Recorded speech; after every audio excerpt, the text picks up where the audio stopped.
Idaho Falls Pediatrics, proudly supporting kids in our community, and 7 Questions with Emmy. Hey guys, welcome back to 7 Questions with Emmy. Today I'm here with at David Copperfield's private museum in Las Vegas, and he's agreed to do 7 questions with me. So let's go in. Before I disappear, Where did Emmy go? hey guys, welcome back to 7 Questions with Emmy. Today I'm talking with David Copperfield. He's the most famous magician in the world. He holds 11 Guinness World Records, has sold more tickets than any solo entertainer in history. And so we're here at his private museum right off of the Las Vegas Strip. Correct. You did that very well. Thank you so much for talking with me today, David. It's my pleasure. Thank you for coming here. Did you like, I gave you a little mini tour. Did you like it? Yeah, it was good. What was your favorite? Did you like the coin trick? Yeah. And the Spider-Man one. Spider-Man tricks. That was cool. Should we get started with the questions? If you like, or we can just talk about just, life in general, I think we'll get started with the questions. Okay. Question number 1. Did you always want to be a magician, and how did you get your start? I started as a ventriloquist. What is ventriloquist? Do you know what that is? It's people who have puppets, and then they use it they like close their mouth like this. And then I have a puppet actually. You do? What's the name of your puppet? Her name is Trina Prina the ballerina. Trina Prina Ballerina. That's pretty good. That's like hard to say. Trina Prina Ballerina. Yeah. I like it. Because it rhymes. Yeah, it rhymes and it's kind of poetic. Yep. Okay. Does she talks? What's your Trina Prina Ballerina voice? Hello. That's pretty good.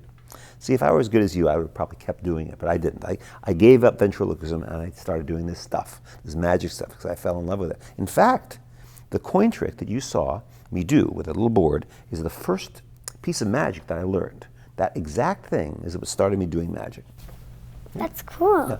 But I started ventriloquizing, is that a word? Ventriloquizing, and I gave that up to do, magic, because I just fell in love with magic. Yeah. Question number 2. Where and how did you learn all your tricks? I learned from books. I went to the library. There was no internet back then, so we had to go to the library. Do you have a library?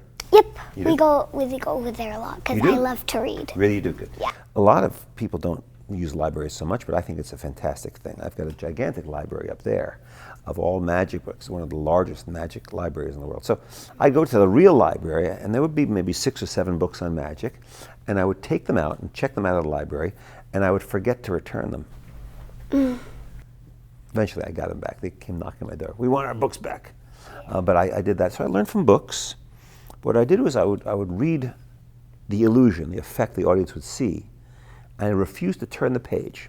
I didn't want to know how it worked. I didn't want to know the method of how the piece of magic worked. I tried to invent and figure out how to do it myself. And I invented my own things by doing that. So I'd read the possible effect and try to invent my own technology to do it. And eventually I'd look and I'd say, well, theirs is better, mine's better. And that's how I started doing magic pretty much. When I was little, I had a magic book and I did tricks for the family. I don't have it anymore, but... Do you remember one of your pieces of magic? Not really. Yeah. I don't like to call them tricks too much because even though sometimes I do, but I don't want to trick the audience. I don't want to make them feel, silly. I try to keep it as, I call them magic or effects because I want the audience to feel welcome, to not be excluded. Yeah. Question number 3. What is the coolest part of your job? People. I get to interact with people. Like this is pretty cool. That's my favorite part That's of my job too. Your job too, right? Yeah. Yeah, and it's just a matter of listening. I'm a pretty good listener. It sounds like you're a pretty good listener too. So I listen to the audience. If they like something, I know I'm doing my job right. If they don't like something, I better change my job a little bit. So I keep listening to them and finding ways of doing my job better by listening to people. Question number 4. Has a magic trick ever flopped on stage, and how did you recover? It happens a lot, actually. And I find ways. We have a plan B and a plan C for magic. Just like in life, you always have a plan B or a plan C. Something could kind of solve the problem. So I have many ways of doing a different ending to an illusion if it's not going quite right. Yeah. I had, one day I was on stage and I was doing a rope trick. This is kind of a disgusting story. Do you like disgusting stories? Mm, I'll tell you anyway. I was doing a rope trick, and I wasn't looking. I wasn't paying attention, and the scissors were really sharp, and I cut my finger off, and it was bleeding everywhere. And the audience, well, I said, ladies and gentlemen, I cut my finger off, and the audience started to applaud. They thought it was part of the show, but it was horrible. And they took me to the hospital, and they sewed my finger back on, and it worked. It's all back together. So that was something. That's an example of. And I couldn't continue. I had no plan B for that. I had to go to the hospital for that one. But that's an example. Things do go wrong, and you have to find a way to solve it, mostly. well, maybe they thought it was a part of the trick. You cut your finger off, maybe. That's right. There are magic. There's magic just like that. This one was a real one. Well, same with you. When you were doing interviews. Go ahead, tell I me. have a trick to take off my finger. You Want do? to see it? Let's see, yeah. Yeah, okay. I took it off. All right, that's pretty good. And then That's bad. You know, you may have a career. I got to watch my back. who knows? A 9-year-old may be taking your job soon. Yeah, that's right. You know, I will support you. Okay. Who is the most famous person you've performed or for done a trick? Who's the most famous person you've performed for or done a trick with? Yeah. Mm-hmm.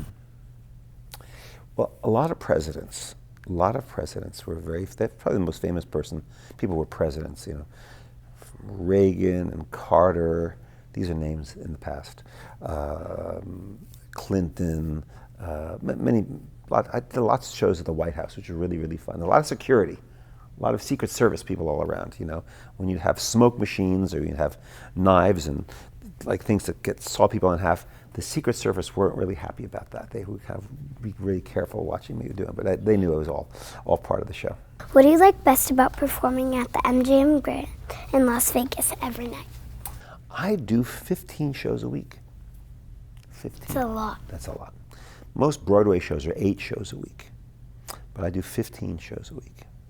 But I love it. I love the audience is amazing, and they are very inspired, and they cheer, and they have a good time, and you know, I feel very lucky to have this job, honestly. Have you ever been to Idaho and tried our famous potatoes? Well, Idaho potatoes are the best. They are the best. My mom, and when she was a girl, she came here from Europe, and they had no money. And this is back in the long time ago. And they used to take potatoes because they were affordable. You could afford to have potatoes, and that would be their main meal, potatoes. And they'd also heat them up, and they'd put them, when they slept together, you know, in bed, they put the potatoes inside their coats, the warm potatoes, to keep them warm, because they couldn't afford to have heat in their house. Like blankets. Like blankets, just the little warming things like that. So potatoes have many, many uses throughout the years, but I love potatoes, and Idaho potatoes, I recommend them. And have you been there? I have. I've done shows. I'm trying to think of where I would have done shows. We'll look it up. We live in Idaho Falls. Idaho Falls. What's some other famous cities in Idaho?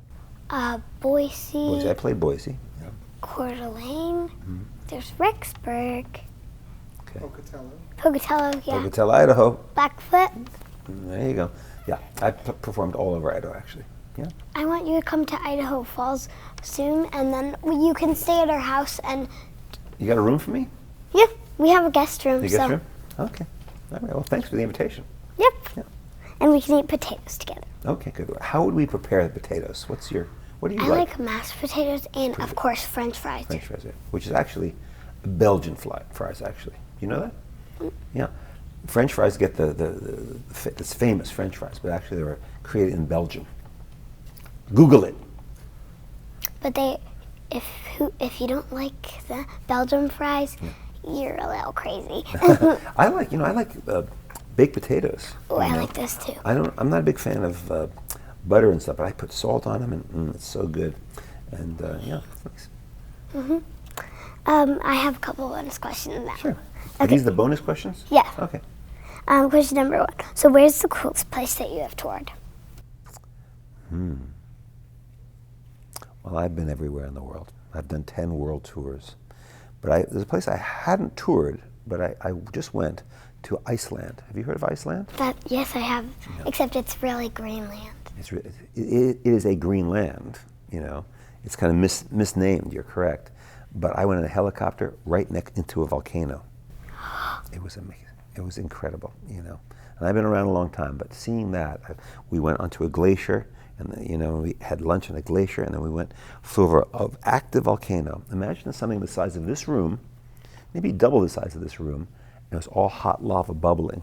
In the helicopter, I felt the heat, and it was one of the most spectacular things I've ever seen. Did you fall in the lava? No, because I wouldn't be here. Yep. Can you share a piece of advice that might help me? I think mainly keep doing what you're doing. You're a very smart young lady. You have a lot more confidence than I had when I was your age. I needed magic to have confidence. I needed to have something to present. But you have a lot of confidence just yourself, and you have a lot of knowledge. So I think keep sharing that knowledge, and at the same time I would say, listen. Listen a lot, which I think you do anyway, but listen and absorb, because you know, the best teachers in the world are everyone around you. They just have so much to offer if you're able to listen to them and listen to them, what they have to say, why they're successful or why they're not successful, or why they're happy, even more important, or not happy. You know, just listen and look at them, you know. When I was a kid, I'd always be with a bunch of people, and whoever the boss was, everyone would make fun of the boss. Oh, the boss doesn't know what they're talking about. They'd find the flaws in the boss. And I was different. I said, I would listen to that boss is successful for some reason. They had flaws, they had difficulties. But I said, why is that person doing well? Why is that person, you know, why is the person the boss? And I discovered what they did right. And I learned so much by doing that. Yeah, that's good advice. Okay, question number 3. Can you show me a magic trick? Okay, I will try. This is a flower. Smells good, right? Take that. Yeah. Okay. I need your hands free. I want you to hold on to this. Both hands. Okay. Nice and strong. Okay, I'm going to make you disappear. Okay. Watch this. Make sure you see that. See through that? What? See through? Look. Oh, See yeah. through that? Kind Nothing. of. Nothing? I Empty, see you. empty. All right, good. Now put this here. Like this. It's kind of heavy. You got the weight? You're going to make me disappear? Yeah, hold on to the weight. You got it? Yeah. Here we It's go. a little heavy. Watch. I know. She's gone. Good night, everybody. Where are you, Emmy? She's back!